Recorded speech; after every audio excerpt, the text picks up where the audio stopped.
Colonel, this is a newspaper article from several days ago that contains several quotes that you made on the subject of trading Thomas Kaberle. Could you please read the quote that I've highlighted?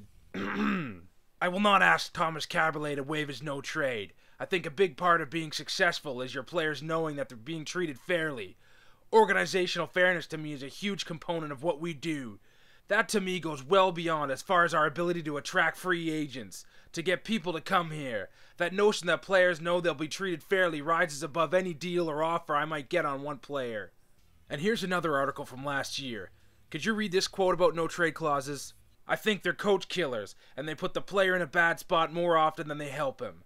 Once a team decides they don't want you, and you say, I've got a no trade, then I say, fine, sit up here with me. To me, I don't think they accomplish what they're intended to accomplish. You went on to say that you've only ever given one no trade clause in your career, correct?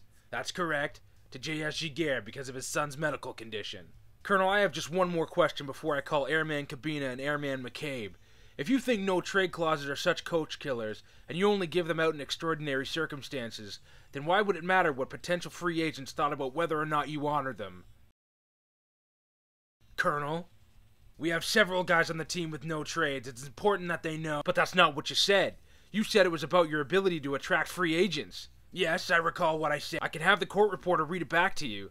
I know what I said. I don't need it read back to me like I'm some former Leafs GM who now works in some capacity for the San Jose Sharks. Then why the two quotes? You little bastard. Your Honor, I have to ask for a recess. I'd like an answer to the question, Judge. The court will wait for an answer. Colonel, if you don't give no trade clauses, why would the way you handle them matter to a free agent?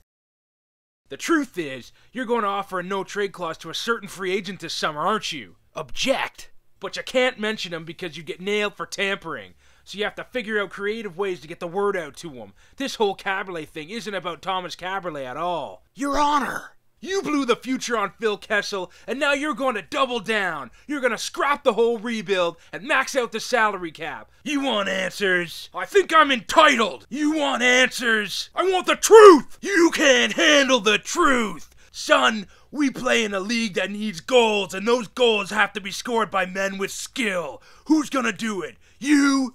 You, Lieutenant Stemniak?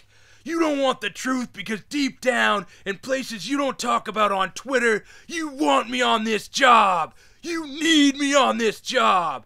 I use words like truculence, pugnacity, belligerence. I use these words as a backbone to a career spent defending something. You use them as a punchline. I have neither the time nor the inclination to explain myself to a couple of fans who cry themselves to sleep hoping I'll build a contender, then questions the manner in which I build it.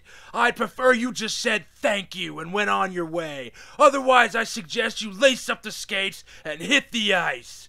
Seriously, you guys could probably make up 2/3 of my third line. But either way, I don't give a damn what you think you're entitled to. Are you gonna sign Ilya Kovalchuk? I'll do my job. Are you gonna sign Ilya Kovalchuk? You're goddamn right I am. Well, Coley, what do you think? I hereby sentence you to... I don't know, man. What do you got in your pocket? 35 cents and a paper clip. That seems about fair. Wait, doesn't that seem really light? Hey, it's the toughest suspension we've handed out all year.